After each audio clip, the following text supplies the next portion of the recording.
The covenant is one of the central teachings of the Baha'i faith. The Baha'i faith is one of the fastest growing religions on the planet.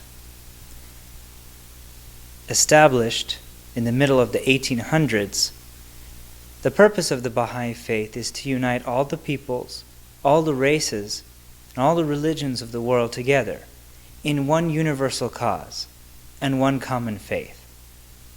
Baha'is believe that a millennial figure named Baha'u'llah, the glory of God, came to unite all of humanity, and we believe that his coming fulfills the coming of the Promised One in all the spiritual and sacred teachings of the world's great faiths. The Day of the Covenant, November 26th, is a celebration of the covenant between God and man. It is a time for us to recognize both the lesser covenant and the greater covenant. The lesser covenant is the agreement that we have made with Baha'u'llah as Baha'is to keep and remain steadfast in his cause and to be united, all in fellowship, all the members of the faith, one and all together. The greater covenant is the covenant between God and humanity, that he will continue to send messengers of God throughout the ages, and it is our duty to respond, to accept their message, and to try to put it into practice in our lives. The Baha'is welcome you to join with them to celebrate the unity of their faith and the unity of mankind on the Day of the Covenant. Thank you. All I know is that if you love Baha'u'llah, the most important thing in the Baha'i faith is firmness and loyalty to the covenant.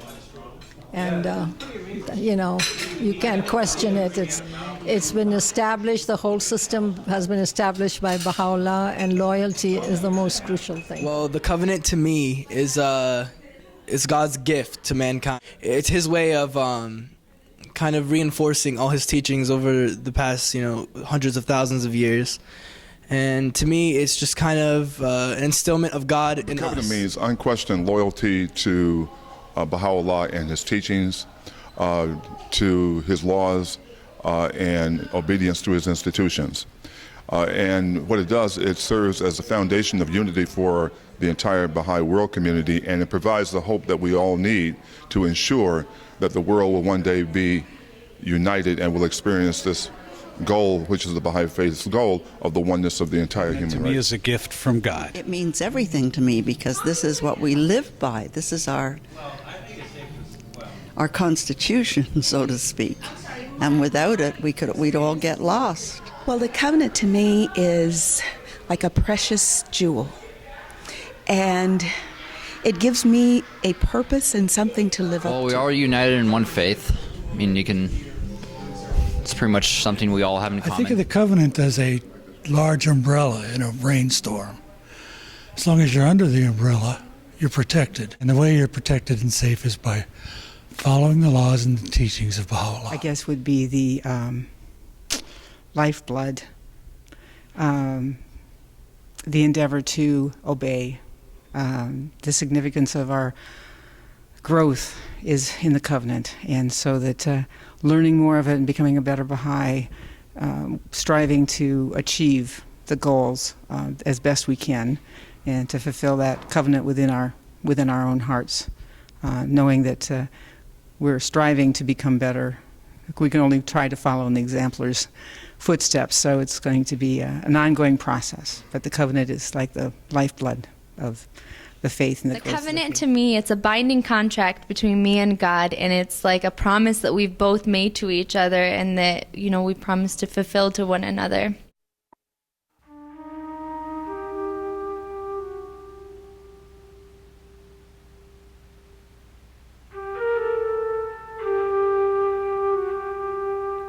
Eight hours after sunset, on the 29th of May, 1892, the Blessed Beauty took his flight from this mortal plane to the Abha kingdom.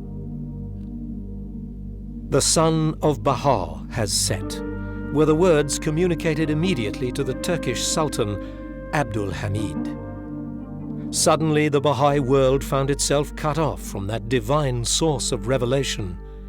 Grief and sorrow overwhelmed all believers and the many others represented at his funeral.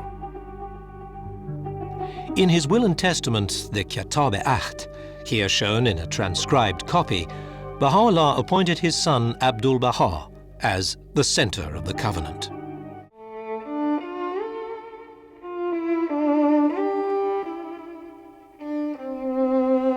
The year 1921 signifies an important transition in the evolution of the Baha'i faith. This was the year that Abdu'l-Bahá left this earthly plane. Friends, the time is coming when I shall no longer be with you. I have done all that could be done. I have served the cause of Baha'u'llah to the utmost of my ability. I have labored night and day all the years of my life. Oh, how I long to see the friends shouldering the responsibilities of the cause. Remember, whether or not I be on earth, my presence will be with you always. Shoghi Effendi, Abdu'l-Bahā's grandson, was a student at Oxford at that time, studying at Balliol College. It was a terrible shock to a young man of 24 who had happily come to Oxford only a year earlier to complete his studies, as he explained in a letter to a friend, to equip myself for those things I shall require in my future service to the cause.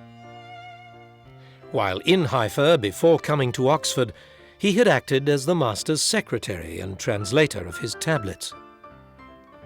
It was the greatest holy leaf, the sister of Abdu'l-Bahá, who was his solace and help during the difficult days of his return to the Holy Land, a place he had left with the assurances of the master's presence and guiding hand. Now, the full responsibility was to be carried by him as the new center of the faith of Baha'u'llah.